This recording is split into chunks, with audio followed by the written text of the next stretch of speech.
Thank you to our witnesses for being here today and all of your important work that you have put into writing the Twitter files. Thank you for your willingness to come here and be subjected to the kind of abuse that we've observed when all you're trying to do is talk about the importance of the First Amendment and why the federal government should not be doing what they did and what has been evidenced in the Twitter files. I often say that sunshine is the best disinfectant, and boy, after listening to you and reading the reports that I have, does our federal government need to be fumigated. Mr. Taibbi, I'd like to focus on Twitter Files Part 9, Twitter and other government agencies, as I think a lot of the evidence you present in this section touches on the major takeaways that are so important for Americans to understand about the seriousness of what was found in the Twitter files. In your testimony describing the cooperation between the federal government and tech companies like Twitter, you stated, quote, "A focus of this growing network is making lists of people whose opinions, beliefs, associations, or sympathies are deemed to be misinformation, disinformation, or malinformation," end quote. What's interesting to me is that what is missing from that list is the word unlawful. It's true, yes. And so it notably seems to be missing from the FBI's lexicon. In Part 9 of the Twitter files, Mr. Taibbi notes that the main conduit sending requests to Twitter would routinely label these flags as violations of Twitter's terms of service.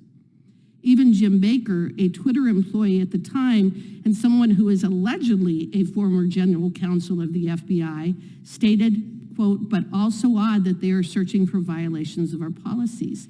Mr. Taibbi, what was the approximate percentage of the FBI requests to Twitter being based on the justification that the tweet violated the company's terms of service?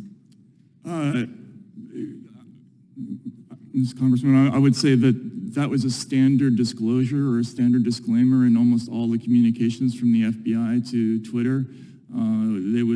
There would usually be a line in there saying something like, "For your consideration, we believe the following 207 accounts may have violated your terms of service." But notably, they very rarely focused on words like truth or inaccuracy. Very often, they used the words malinformation, misinformation, or disinformation. And so I think they were trying to shift the focus from one idea to the other. Okay, I think that's interesting as well.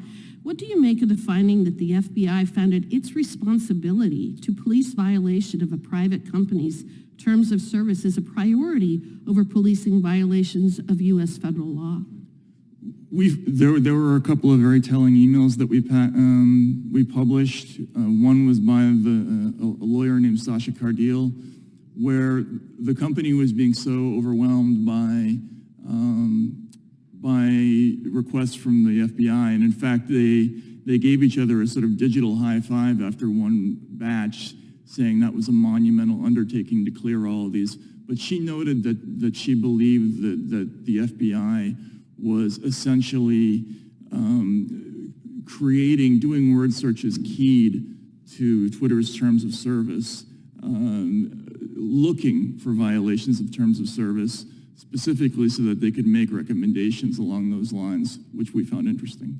Do you believe it's the FBI's responsibility to police the terms of service for a private company?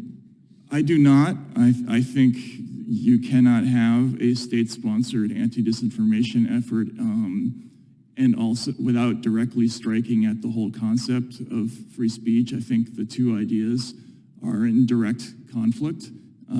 And this is a fundamental misunderstanding, I think, of a lot of the people who get into this world. Some of them, I believe, in a well-meaning way. I think they're actually trying to accomplish something positive, but they don't understand what free speech means and what happens when you do this. It undermines the whole concept that truth doesn't come from, isn't mandated, that we arrive at it through debate and discussion. Well, in fact, wouldn't you agree with me that the First Amendment is broader than Twitter's terms of service? Absolutely, yes. Yeah. And wouldn't you also agree with me that the FBI is responsible for complying with the First Amendment, not Twitter's terms of service? I would hope so, yes. Yeah. You also highlighted the presence of people like Jim Baker at Twitter.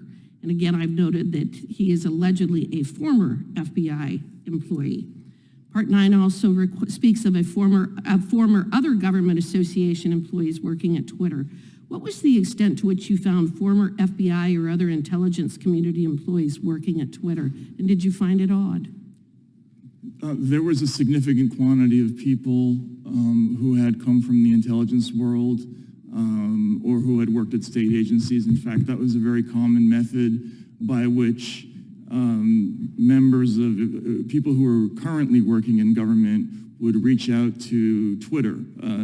For instance, we found an email by a current State Department official who reached out to a former State Department official asking that 14 ordinary Americans have their accounts deleted. That was in a recent Twitter Files release.